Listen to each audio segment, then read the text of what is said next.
눌러.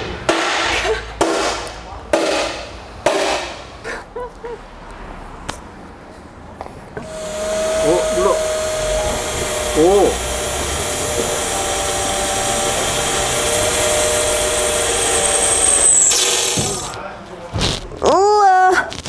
우와, 엉덩이가 너무 좁아. 이거 갇힌 거 아니에요? 자, 여러분 지금 앞에 보이는 차가 11번 차량이죠. 제가 이번에 영암 경기 때 우승한 차량입니다. 그리고 밖에 지금 아까 여러분들 식사하실 때 주행했던 79번 차량 안재범 선수 차량이고요. 저희 지금 쉐보레 올류 크루즈 레이스카는 엔진 출력이 360마력 정도에, 그리고 토크가 56 정도로 세팅이 되어 있고요. 엔진은 지금 먼저 시합 파트인데 그대로 지금 온 거고요. 엔진은 1.8 에코텍 엔진입니다. 먼저 전년도까지 판매됐던 크루즈 1.8 ID 엔진으로 튜닝을 했고요. 엔진 부품 중에 바뀐 거는 캠과 피스톤이 바뀌어 있습니다. 캠과 피스톤 이외의 부품들은 전체가 다 순정 부품이에요. 거기에 터빈이 추가로 장착된 거예요. 그래서 지금 360마력 정도가 나오는데요. 저희 GT1 클래스에는 규정상 리스트릭터를 달게 되어 있습니다. 공기 제한 장치가 달게 되어 있는데, 그 공기 제한 장치는 바로 앞에 터빈 바로 앞쪽에 까만 부분이 이제 리스트릭터고요. 저 부분에 안에 보면 나팔같이 되어 있습니다. 나팔같이 되어 있는데 안쪽은 36.4파입니다. 이 정도 구멍으로 공기가 들어가요. 그 구멍 이외에는 공기가 들어가는 곳이 없습니다. 그래서 구멍 리스트릭터로 출력 제한을 해서요. GT1 클래스의 차량들은 거의 출력이 비슷하게 나옵니다. 네, 그리고요. 저 미션 같은 경우에는 시퀀셜 미션이 장착되어 있고요. 프랑스의 사데브라는 업체의 제품이고요. 가격은 약 한 3천만 원 정도 합니다. 그리고 시퀀셜 미션은 모르는 분을 위해서 잠시 설명을 드리면, 보통 수동 기어 같은 경우에는 H식으로 들어가죠. 이렇게 1, 2, 3, 4, 5, 6 이런 식으로 들어가죠. 자, 시퀀셜 미션은 H가 아니고 이렇게 앞뒤로만 움직입니다. 앞뒤로만 움직이는데 뒤로 당기면은 이제 단수가 올라가요. 1, 2, 3, 4, 5, 6. 1단에서 3단이나 5단으로 가지 못합니다. 1단에서 5단이나 6단까지 가려면 2, 3, 4, 5단을 거쳐야 돼요. 내려올 때도 마찬가지고요. 그리고 1단 바로 앞쪽에 중립이 있고 그 앞쪽에 후진이 있습니다. 그래서 후진에서 1단으로도 바로 못 가요. 중립을 거쳐야 갑니다. 모든 단수가 정해져 있고요. 그 단을 거쳐야 들어갑니다. 그리고 지금 보시면 앞쪽에 이 라지에다 같이 생긴 거 있죠? 이 인터쿨러고요. 앞쪽 네모난 구멍으로 들어가서 뒤쪽으로 나와서 이 후드의 앞쪽 덕트 쪽으로 빠지게 되어 있습니다. 그리고 뒤쪽 덕트는 라지에다로 들어간 공기가, 더워진 공기가 엔진에 더워진 공기와 함께 빠지도록 되어 있습니다. 그리고 앞쪽에 보시면 이제 좌우로 작은 구멍이 하나씩 있어요. 작은 구멍으로는 이제 브레이크 쪽을 식히기 위해서 덕트가 달려 있고요. 레이스 중에 브레이크 디스크 온도는 약 한 600도까지 올라갑니다. 저희가 측정을 해본 결과 한 600도까지 올라가고요. 그 온도의 대부분은 아까 말씀드렸지만 디스크, V디스크의 방열 핀이 있죠, 중간에. 그쪽으로 대부분의 열은 방열이 되고요. 그쪽으로 찬바람을 넣어주기 위해서 덕트를 핀 안쪽에 위치하도록 해줬습니다. 자, 그리고 앞쪽에 날개 달려있죠? 예, 이 날개는 다운포스를 유도하기 위해서 달아놓은 거고요. 이런 날개가 달려있으면 고속에서 저항이 됩니다. 그래서 최고속은 좀 떨어지기 마련이고요. 대신에 다운포스가 생깁니다. 그 다운포스를 더 내기 위해서 이런 커너드 윙을 제외하고 이제 바닥 쪽을 보면, 보통 일반 승용차들은 바닥이 안쪽으로 살짝 말리면서 눈에 안 보이는 데는 그냥 뻥 뚫려 있죠. 자, 레이스카들은 규정에 따라 틀리긴 한데요. 지금 저희 GT1 규정에는 휠 센터까지 바닥판이 연장이 가능합니다. 그래서 지금 바닥이 너무 낮아서 보이진 않는데요. 실제로 바닥을 보시면 범버 저 끝단부터 이 휠 센터까지 플랫하게 이어져 있어요. 판 하나로. 그래서 바닥으로 지나가는 공기 유속을 빨리 해서 다운포스를 좀 더 유도하게끔 되어 있습니다. 그리고 브레이크 로터 같은 경우에는 지금 365파이가 들어가 있습니다. 365파이. 규정에는 380파이까지 적용이 가능합니다. 혹시 제가 설명 중에 질문 있으시면 하셔도 돼요. 손에 떼묻습니다. 특수한데. 재질은 혹시 좀 특수한 재질 쓰셨나요? 아, 재질은 일반 로터 재질이고요. 예. 브레이크 패드가 이제 어떤 열에 따라서 이제 지금 소재가 바뀌긴 하죠. 예. 카본 세라믹 안 쓰고요? 카본 세라믹은 규정에 금지되어 있습니다. 예. 뭐 지금 브레이크 같은 경우에 패드 소모량이 한 경기에 한 대분 정도 돼요. 근데 브레이크 패드가 한 세트에 약 레이싱용 패드 같은 경우에는 50만 원 정도 합니다. 예. 카본 세라믹은 왜 금지돼요? 비용 때문에요. 효과 대비 이게 그런 걸 규정으로 이렇게 쭉 오픈해 주면요, 팀에서는 좋다 그러면 무조건 해야 되잖아요. 좋으니까. 그러면 비용이 상승하겠죠. 그러면 이제 그 재정적으로 좀 어려운 팀들은 비용 그걸 하지 못하니까 그 공정한 경쟁이 어렵잖아요. 그래서 일반 팀들도 적용할 수 있는 선에서 규정을 정합니다. 그 이상의 제품은 사용을 못하도록. 이 차에는 총 어느 정도의 비용이 돼요? 지금 이 차 신차 제작하면서요, 차량 가격 제외하고 약 한 1억 5천 정도 들어가 있습니다. 예. 뭐 비용 말씀드리면 좀 그렇긴 한데, 지금 앞에 여러분들 보시는 이제 문 열고 보여드릴 텐데요. 앞에 저 계기판이 있죠. 볼품없게 생겼죠. 손바닥만한 이 뭐 계기판이요. 저게 약 한 1,500만 원 정도 합니다. 왜요? 예. 아, 저게 1,500만 원 정도 하는 이유는요, 드라이버가 주행을 하는 동안 모든 정보가 저기 저장이 돼요. 핸들을 얼만큼 돌렸는지, 브레이크를 얼만큼 강하게 밟았는지, 가속 페달은 얼만큼 밟고, 그리고 뭐 휠 스피드는 그때 어땠는지, 그런 모든 정보, 운전자가 움직이고 차량이 움직이는 정보가, 모든 정보가 저장이 돼요. 그거를 레이스가 아니면 연습이 끝나면 데이터를 추출을 해서 저희가 분석을 합니다. 그러니까 레이스 중에 어떤 문제가 생기면 저 데이터를 보면 어떤 문제가 생겼는지, 드라이버가 잘못했는지, 아니면 차량의 문제인지, 차량의 문제였으면 어느 부분이 문제였는지까지 분석이 돼요. 저게 혹시 공식적으로 이르는 명칭이 있나요? 모텍입니다. 모텍 대시로그라고 합니다. 대시요. 예. 그리고 브레이크 시스템 같은 경우에는 양산 차량 게 아니고요, 레이싱 전용 패드로 전체가 바뀌어져 있습니다.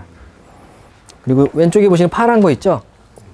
여러분 왼쪽에 이 파란 기둥 같은 거, 파이프 같은 거, 이게 왼쪽과 오른쪽, 그리고 중간에, 뒤쪽 중앙에 하나가 위치해 있는데요. 이건 에어잭이에요.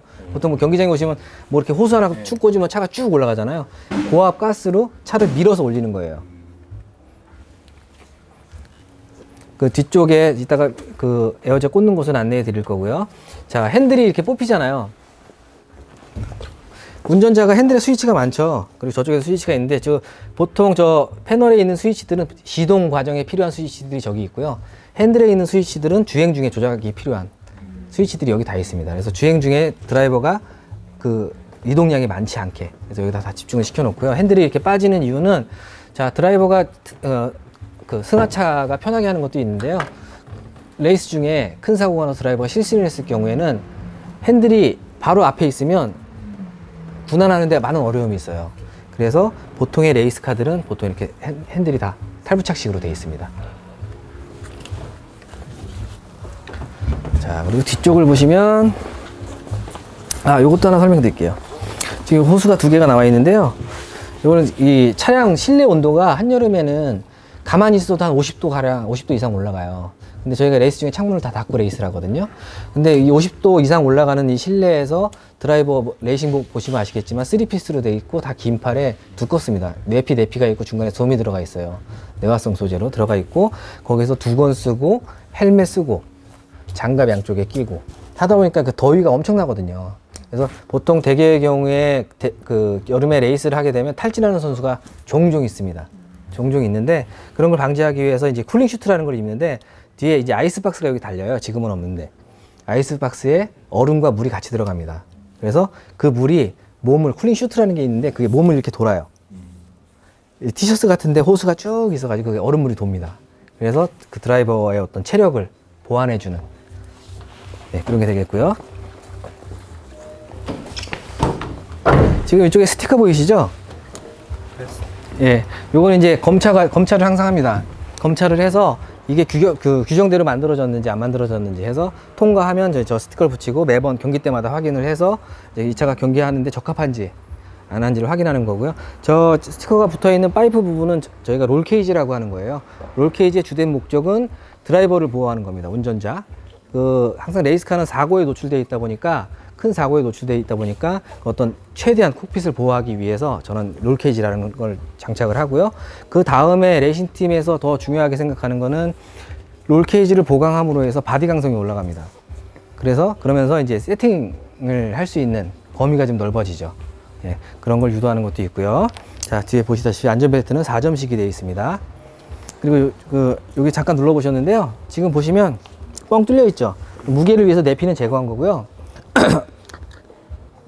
안쪽에 보시면 순정 그대로입니다. 근데 저희가 전년도 크루즈까지는 이 도어까지도 FRP로 교체를 했었어요. 지금 이런 건 다 FRP거든요. 근데 도어까지도 FRP로 교환한 이유는 차 무게를 맞추기 위해서 교환을 했습니다. 최소 무게가 1200kg예요. 1200kg. 1200kg인데 1200kg까지 줄이지를 못하다 보니까 이런 어떤 파츠들을 좀 더 가벼운 소재로 바꿔서 1200kg까지 줄였었는데, 자, 지금은 저희가 순정 유리에 순정 도어를 사용하는 이유는 이걸 안 바꾸더라도 무게를 충분히 낮출 수가 있어서 안 바꾸고 있어요. 그 부분은 또 잠시 후에 설명을 드리고요. 뒤쪽에 보시면 윙이 달려 있죠. 윙이 하는 역할은 비행기 날개를 뒤집어서 달아놨다고 생각하시면 돼요. 비행기는 앞으로 가면 뜨죠. 달리면 달릴수록. 얘는 달리면 달릴수록 땅으로 눌립니다. 그래서 뒤쪽에 어떤 그립을 향상시키기 위해서 윙을 달아놓고요.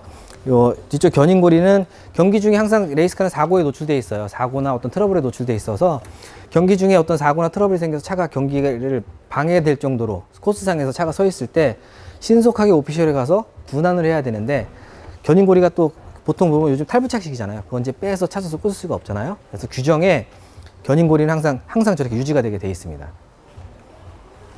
자, 트렁크도 한번 열어서 보여드리면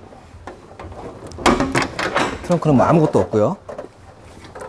예, 저게 아까 말씀드렸던 에어잭 앞쪽 2개와 뒤쪽 하나입니다. 그러니까 보통 FR차 같은 경우에는 4개를 달아요. 앞에 2개, 뒤에 2개를 다는데 저희는 뒤쪽 무게가 가볍기 때문에 뒤쪽은 하나로 지금 커버를 하고 있습니다.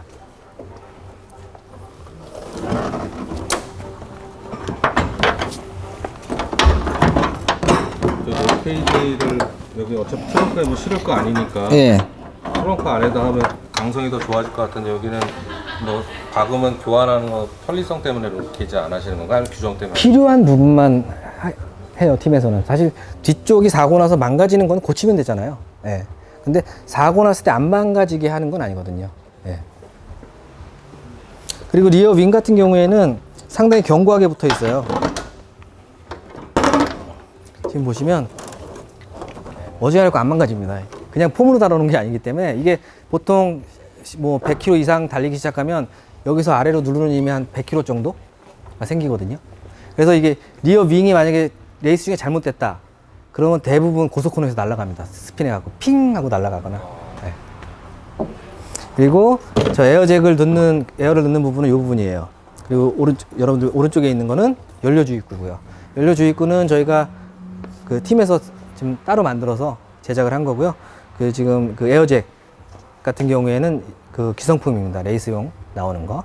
여기다 질소렉을 딱 꽂으면 바로 차가 올라가요. 빠르면 한 1초 안에 올라갑니다. 연료 주입 시간은 얼마예요? 연료 주입은 지금 규정상의 레이스 중에 연료 주입을 못하게 돼 있기 때문에요. 그냥 뭐 저희 시간 관계 안 하고 안전하게만 넣을 수 있으면 됩니다. 예. 그 리어 서스펜션 같은 경우에는 양산차와 다르게 더블 트레일링 암으로 저희 팀에서 자체 제작한 걸 사용하고 있어요. 그거는 이제 규정에 허용되는 부분이기 때문에 레이스의 주행에 좀 더 보탬이 되는 쪽으로 팀에서 재설계해서 사용하고 있습니다. 그리고 아까 제가 무게 말씀드렸는데요. 무게 같은 경우에 지금 오른쪽에 납덩어리 보이시죠? 저 앞쪽에 납덩어리가 저게 80kg 정도 됩니다. 저희가 크루즈 레이스카를 딱 만들고 처음에 깜짝 놀랐던 게, 저희 예상으로는 한 1100, 한 7, 80? 1200까지는 아니더라도 1100 한 초반 정도 1100 후반 정도 나올 걸 예상했었는데 생각보다 많이 가벼웠어요. 1120kg 나오더라고요. 그래서 한 80kg 정도의 웨이트를 실어놨고요. 저게 팀 입장에서 레이스카를 세팅하는데 많이 도움이 되는 이유는요, 레이스카는 밸런스가 상당히 중요합니다. 그래서 저 무게를 실내 어디든 실을 수가 있어요. 규정상에 무게만 지킨다면. 그래서 저 무게를 이리저리 옮겨가면서 최적의 위치에 저희가 위치를 하게 됩니다. 그래서 지금 보시면 저희가 레이싱하면서 세팅을 하다 보니까 이 발라스트를 고정할 수 있는 구멍들이 저 뒤쪽에도 막 나 있죠. 저 뒤에 테이프로 지금 막아놨는데 한번 보세요. 저게 이제 저 경기장에 따라서 저쪽에 갔다가 이쪽에 갔다가 뭐 운전석으로 갈 때도 있고 그렇습니다. 근데 이게 FF라 예. 약간 무게 중심이 앞쪽에 있어서 뒤에 놓으면 좋을 것 같은데 의외로 이쪽이 있는 이게 앞쪽으로 간 이유가요, 뒤쪽이 너무 무거워 버리니까 트랙션이 떨어져 버려요. 그래서 저희도 고민하다가 이리저리 막 옮기면서 테스트를 해봤는데 결국엔 그 G 때문에 탈출할 때 좀 부담스럽긴 하지만 그래도 트랙션이 걸리는 게 낫다라는 결론이 나서 이제 앞으로 옮겼어요. 지금 요번 경기까지 이전 때 테스트가 해서 나온 결과가 이거고요. 지금 테스트를 지금 계속 하고 있는데 좀 더 앞으로 보낼 계획입니다. 그거는 근데 경기장 특성에 따라 달라질 수도 있겠네요. 예, 인제 같은 경우에 좀 더 앞으로 가야겠죠. 그러니까, 예. 예. 자, 유리 역시도 보통의 레이스카들은 폴리카보네이트 소재를 사용하는데 저희는 순정 유리 소재 사용하고 있고요. 지금 와이드 바디를 해놨는데요. 저희 크루즈가 원래 최대 폭이 1805mm입니다. 1805mm인데 저희 그 지금 GT1 규정에 보면 1950mm까지 최대 폭을 늘릴 수가 있어요. 그래서 1950mm까지 늘리면서 와이드 바디를 해서 최대 폭을 늘렸고요. 바퀴도 따로 나와야 되잖아요. 바퀴는 늘리기 위해서 너클은 순정을 사용하고 있고요. 로어암은 새로 제작해서 바퀴가 더 바깥으로 돌출될 수 있도록 설계를 해서 사용하고 있습니다. 자, 라이트나 기타 장치들은 순정이고요. 이 차량의 한 80% 정도는 순정 부품이 사용되고 있습니다. 그리고 나머지 20% 정도가 그 레이스 전용 파츠라고 보시면 될 것 같아요. 지금 후드 같은 경우에도 기본 그 후드를 베이스로 해서 제작이 되어 있고요.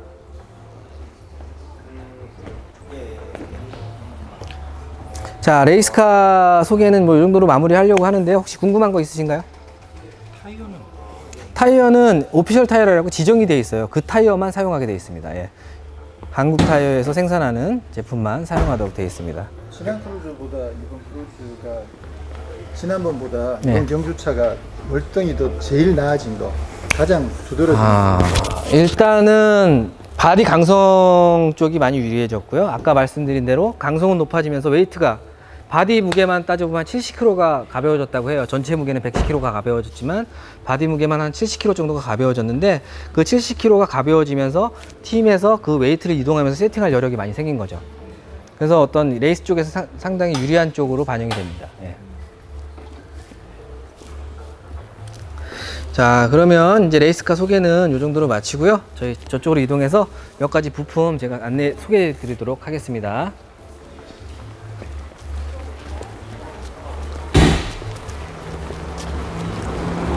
자, 가방은 요 앞에 내려놓으셔도 되고요. 예. 누가 뭐 여기 안 좋은 손보로 안 좋은 사람 없는 것 같은데요. 내려놓고 계셔도 됩니다. 혹시 뭐 돈보따리는 아니죠? 자, 우선 예. 뜯고 씻고 맛보고 즐기고요. 자, 이거 보이시죠? 엄청 맞았습니다. 오전에 매를 무지하게 맞았는데 그래도 살아남았습니다.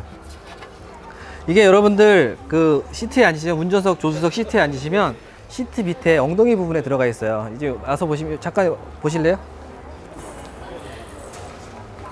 네, 바로 요 자리에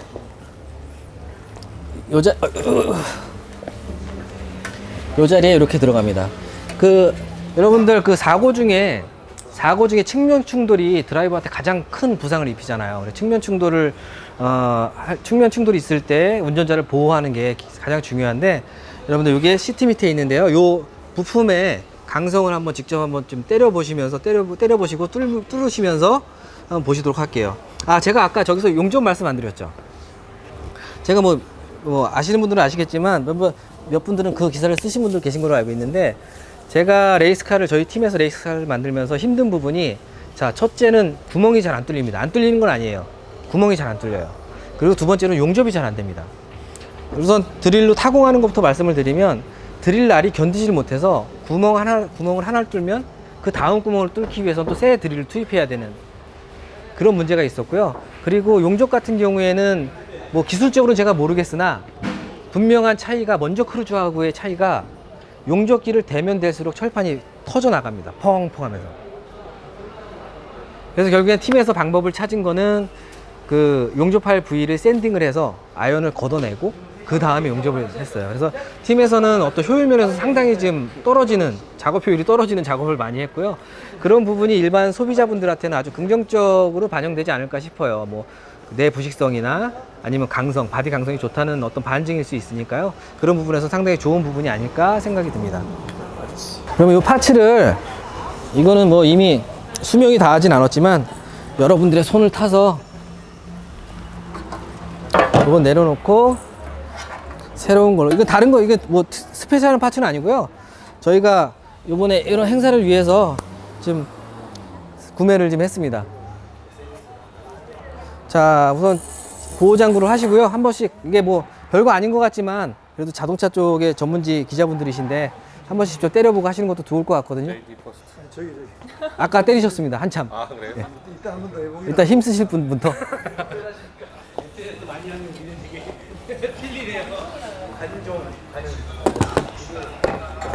자, 망치는 저희가 동망치로 준비를 했고요. 동망치로 준비한 이유는 혹시나 있을 부상 때문에 동망치로 파편이 튀어서 지금 다칠 위험이 있어서 동망치로 준비를 했습니다. 동망치라고 해서 타격감이 약하거나 그러진 않으니까요.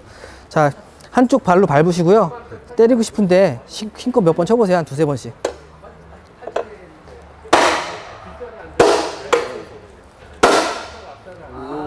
바로 휘어버린데.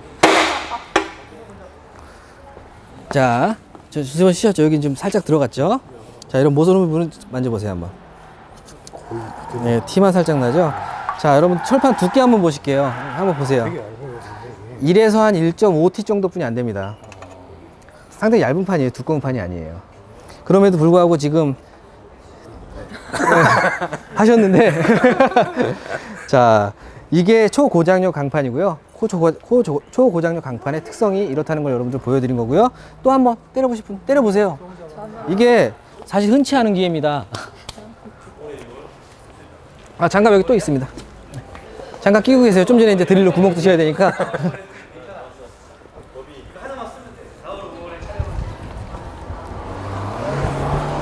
네.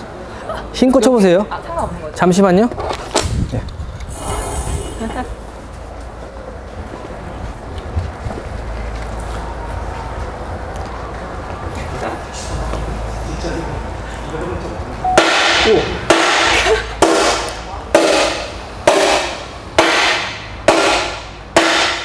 점심 드셨죠? 못 박는 거 아닙니다.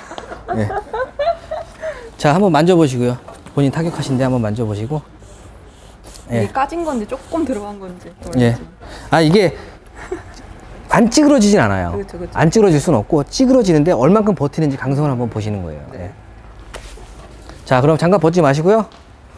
자, 드릴 날이 요건 지금 구멍을 하나 뚫을 때마다 하나씩 망가지고 있거든요. 새 거를 준비를 많이 해놨습니다. 자, 새 거고요. 새 겁니다. 국산입니다. 중국산 아닙니다. 자, 한번 뚫어보세요. 잡으실 때 여기 잡으시면 안 돼요. 아, 예, 위를 잡으세요. 위를. 장갑이 말리니까. 수직으로 세워서. 안 뚫리진 않습니다. 뚫리긴 해요. 오, 눌러. 오.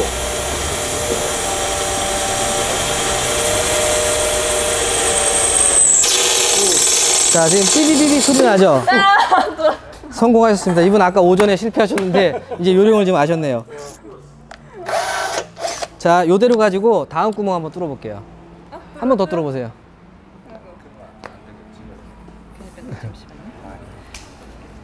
날이 괜찮아요? 아, 요대로 한번 그 날이 왜 마모되는지 한번 보여드려야 되니까요. 한번 해보세요.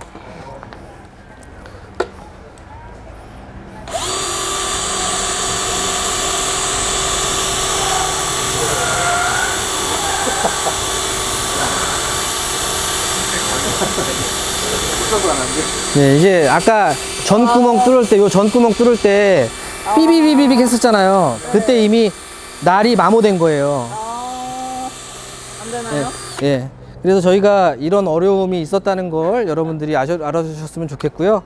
자, 이게 아까 보신 것처럼 얇습니다. 얇아. 철판이 1에서 1.5T 정도뿐이 안 돼요. 근데 보통 철판 뭐 혹시나 아시는 분들은 아시겠지만 1에서 1.5T면 뭐 손으로 접히거나 망치질하면 푹 들어갑니다.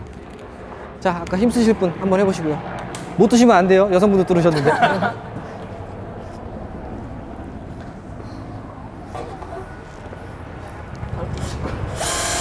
잠깐만요. 거꾸로 누르고 있습니다. 예.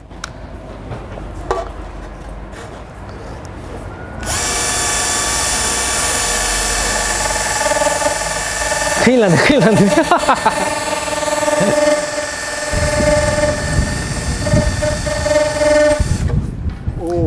자, 혹시나 못 믿으실까봐 드릴을 하나 더 바꿔드릴게요.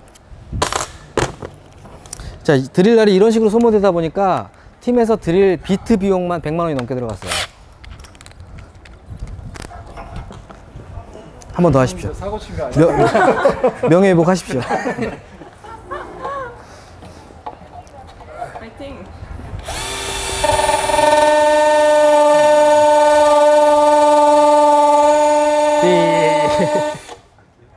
실패하셨습니다. 부위에 따라 좀 다른가? 이게 그 요령도 좀 필요하긴 해요. 너무 눌러서 그러신 것도 있고. 예. 어쨌건 이 정도의 강성이 있다는 거 여러분들 처음 이런 거 드릴 갖고 처음 뚫어보시죠. 이게 저희 것만 이렇게 버티는 건 아니고요. 그 어느 회사나 초고장력 강판 정도가 되면 이 정도 강성은 보이는데, 거기서 제가 드리고 싶은 말씀은 저희 쉐보레는 포스코, 세계적인 기업이죠. 포스코에서 생산하는 강판을 사용하고 있고요. 저희 경쟁사 같은 경우에는 뭐 인천제철이나 그런 데 생산을 하는 강판을 사용하고 있는데, 거기에서 차이점은, 자, 쇠 그러면 어디가 제일 유명하죠? 독일이죠. 예. 똑같은 쇠입니다. 독일에서 만드는 쇠도. 근데 차이가 있으니까 쇠 그러면 사람들이 독일이라고 얘기를 하는 거예요. 그런 어떤 차이가 있다는 점은 참고 부탁드리겠습니다.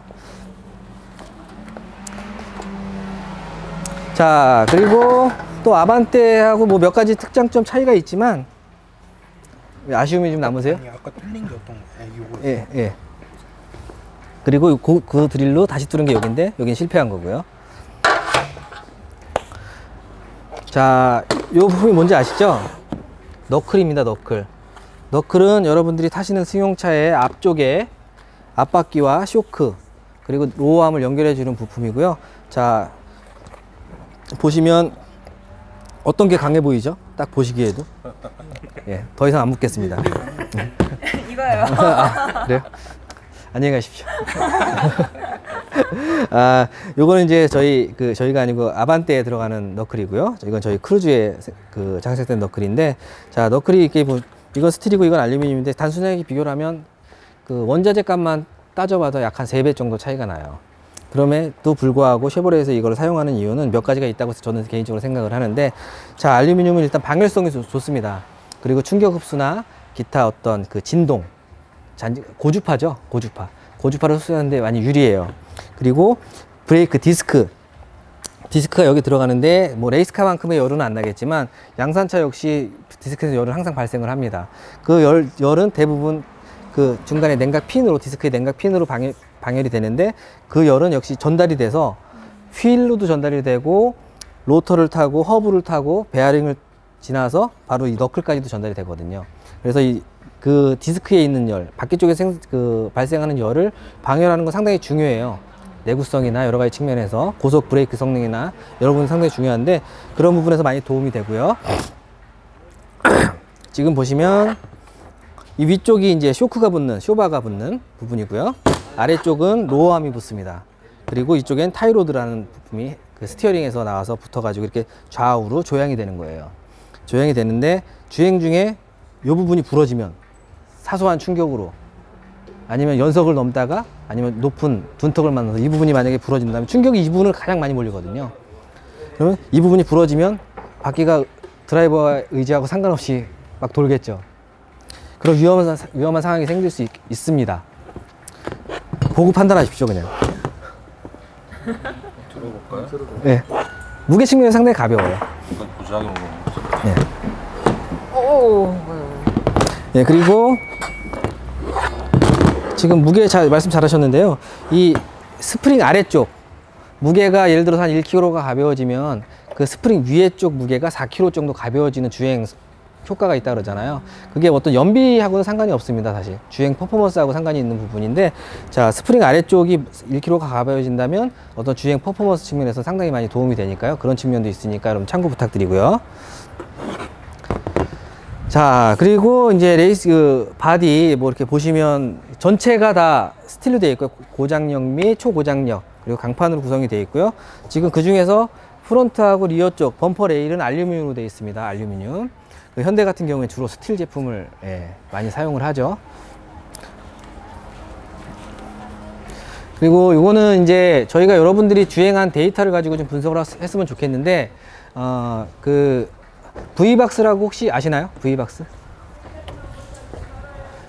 드라이버가 주행을 할 때 영상과 함께 데이터가 저장이 되는 장치예요. 아주 기초적인 데이터가 저장이 되는 장치인데, 그거를 장착하고 저희가 한번 테스트를 해봤어요. 테스트를 한 목적은 요즘 차가 거의 이제 상위 평준화가 돼가고 있습니다. 그래서 그 차이를, 미묘한 차이를 운전자가 이런 시승을 통해서 느끼는 게 지금 많이 좀 어려워지고 있어요. 한계 스피드까지 가도 좀 어려운 부분이 있어서, 예를 들어서 코너링을 하는 데 있어서 100km로 코너링을 하는 데 있어서 거기서 뭐 한 2, 3km, 3, 4km 차이는 걸 운전자가 차이 나는 걸 느끼기가 어렵거든요. 그래서 그 차이를 수치로 좀 표시하기 위해서 한번 주행을 해봤고요. 운전자는 아반떼 크루즈 동일 오일기 선수가, 오일기 드라이버가 주행을 했습니다. 그 주행한 결과를 좀 보면요. 자, 지금 이쪽 속도가 제일 많이 나는 부분이에요. 여러분들 잠시 후에 타보시겠지만 그 용인의 백스트레이트 부분입니다. 한 1km 정도 직선이 이어지고요. 거기서 속도가 내리막길이어서 속도가 상당히 많이 나는데, 그 부분에서 제일 비슷하게 탔다고 판단되는 부분만 확대해서 좀 볼게요. 바로 이 부분인데요.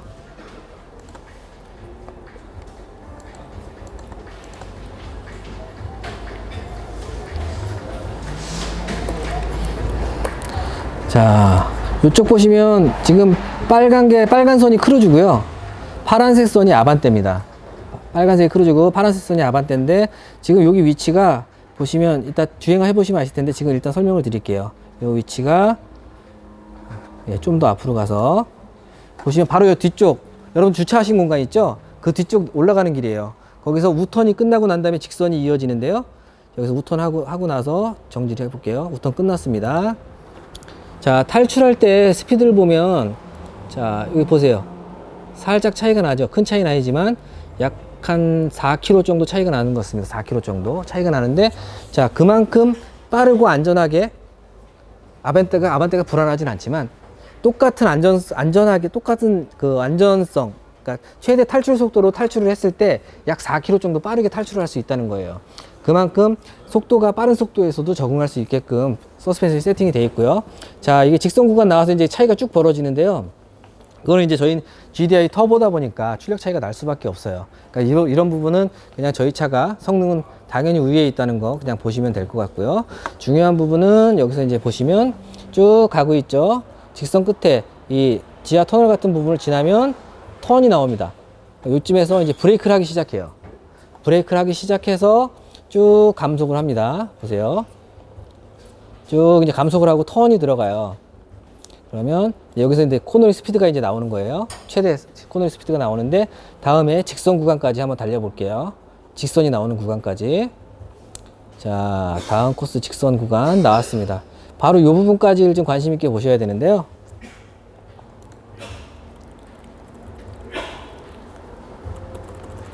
자, 요쯤부터 코너링이 시작해서 탈출이 여기까지 됐었죠. 지금 잠깐 점프하는 구간은 타이어가 휠 스핀을 했거나 해서 이상 스피드가 나온 거고요. 이걸 거의 그냥 플랫하다고 보시면 돼요. 여기까지. 그러면 전체적으로 보면 약 한 4km 내지 4km 정도 위에 있거든요. 보통 아까 탈출할 때랑 비슷한 성향을 보이는 거예요. 맥스 스피드가 한 4km 정도 빠르게, 그냥 빠르다는 게 그냥 빠른 건 아니고요. 여러분들 주행해 보시면 아시겠지만 그만큼의 안정성, 비슷한 안정성을 가지고 4km 정도 빠르게 돌 수 있는 거예요. 근데 저런 어떤 100km에 근접한 속도에서 4km면 차이가 큽니다. 그런 부분 이따 저 서킷 들어가셔서 주행하시면서 지금 보시면 될 것 같고요. 주행하실 때 스키드음을 좀 관심 있게 들어보세요. 스키드음, 타이어음 있죠. 여러분들 주행하실 때 뭐 운전을 좀 하시는 분들은 이제 스키드음이 나게 하실 텐데, 그런 스키드음 나는 거, 그리고 핸드스티어링 느낌 잘 보시면서 주행하시면 되겠습니다. 자, 이제 제가 드릴 말씀은 어느 정도 드린 것 같고요. 자, 혹시 질문 있으면 질문 받고 마무리하도록 하겠습니다. 질문 있으신 분 하십시오. 아시는 분들이 많아서 다 안 하시네. 차에서 어느 아, 그 부분이요? 자, 보여드릴게요.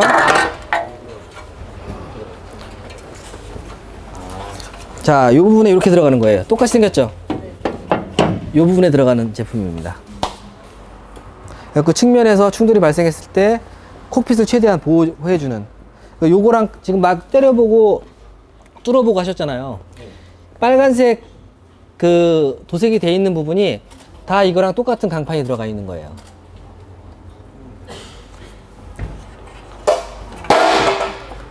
아까 해보시라 할 때는 안 하시고 진짜.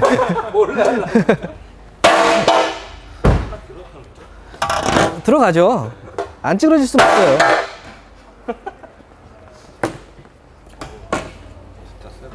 세죠.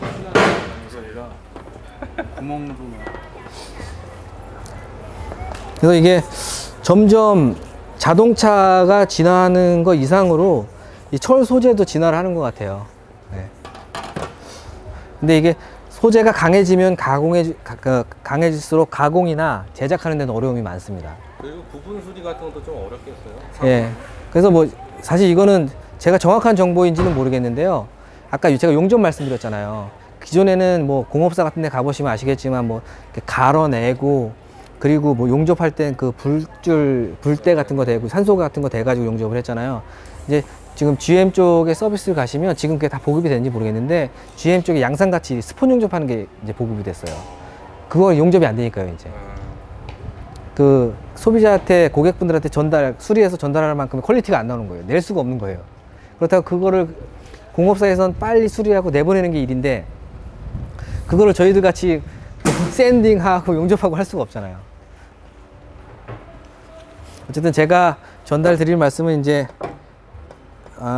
예, 전달이 끝난 것 같고요. 잠시 후에 이제 30분 정도에 예, 30분 정도에 이동하시고 잠깐 쉬셨다가 이동하시면 되겠습니다. 그동안 뭐 질문 있으면 하시고 한 가지 말씀 안 드렸네요. 지금 뒤쪽에 보시면 박스가 하나 있어요. 트렁크 쪽 앞쪽 스페어 타이어 앞쪽에 보면 박스가 하나 있죠. 이거 다들 아실 것 같은데 한 번 더 설명드릴게요. 자, 크루즈는 엔진룸에 배터리가 없습니다. 배터리가 뒤에 들어가 있어요. 아까 제가 레이스카 설명드릴 때 말씀드린 것처럼 웨이트 밸런스는 상당히 중요합니다. 퍼포먼스 주행하는 데 있어서. 그래서 배터리 무게는 보통 한 10kg 이상 나가죠. 이 정도 급에는 한 10kg 정도 되는 배터리가 장착이 되는데 그 부분을 엔진룸에서 뒤로 옮겼습니다. 근데 제작사 입장에서는 엔진룸을 뒤로 옮기면 상당히 부담이 되는 부분이 이제 원가 상승이에요. 가장 차에 들어가는 어떤 쇠 부품 중에 가장 비싼 게 이제 촉매나 그런 어떤 귀금속류를 제외한다면 구리거든요. 구리. 동이죠, 동. 자, 차에 들어가는 배선 중에 가장 굵은 선은 배터리 선입니다. 그 배터리 선이 뒤에서 앞에까지 가야 돼요. 그 굵은 게. 원가 상승이 상당히 되는 부분인데 그럼에도 불구하고 이렇게 어떤 차체의 어떤 전체적인 밸런스를 위해서 좀 희생했다는 점은 좀 높게 평가할 만한 것 같아요.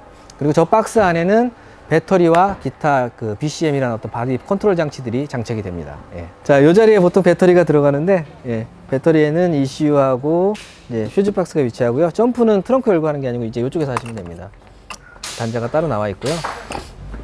또 다른 장점은 배터리가 뒤로 가서 다른 장점은요. 엔진룸 안에 배터리가 있으면 엔진의 열이 올랐다 내렸다 계속 세워놓으면 내렸다가 시동을 하면 오르잖아요. 그래서 온도가 계속 오르고 내리고 반복되면 배터리 수명이 단축될 수 있어요. 근데 뒤로 가면 아무래도 그런 영향이 줄겠죠. 감사합니다. 네, 감사합니다. 네, 이 감독님의 허락하에 한번 제가 앉아보도록 하겠습니다. 앉을 수 있을까? 어우, 뭐가 이게 복잡해. 이게 앞으로 가는구나. 머리도 조심하고. 우와, 엉덩이가 너무 좁아. 이거 갇힌 거 아니에요? 나갈 수 있나? 우와. 핸들이 이렇게 걸려 있어. 대박. 꽂지는 말고 일단 그런. 네, 이렇게 잡아보기만 하라고 하셨어요. 이렇게 하고 운전을 하나 봐요. 저도 이런 차를 타고 대회를 나갈 수 있는 날이 올까요? 그때까지 열심히 하도록 하겠습니다. 신기합니다. 그리고 이렇게 사실 너무 무지한 티가 나지만 한 좌석밖에 있을 줄 몰랐어요. 와. 네, 감독님 감사합니다. 네, 나와봐. 저기 핸들 조심해야 돼. 안녕히 가세요. 네네. 조심하고. 네네네. 내려와봐. 옷 걸릴 것 같은데. 힘들어. 거미줄 통과하는 느낌. 네, 이렇게 여러 가지 또 오늘도 체험을 해봤습니다. 다음에도 더 다양하고 재밌는 내용들로 찾아뵙도록 하겠습니다. 감사합니다. 구독을 함께 해주세요.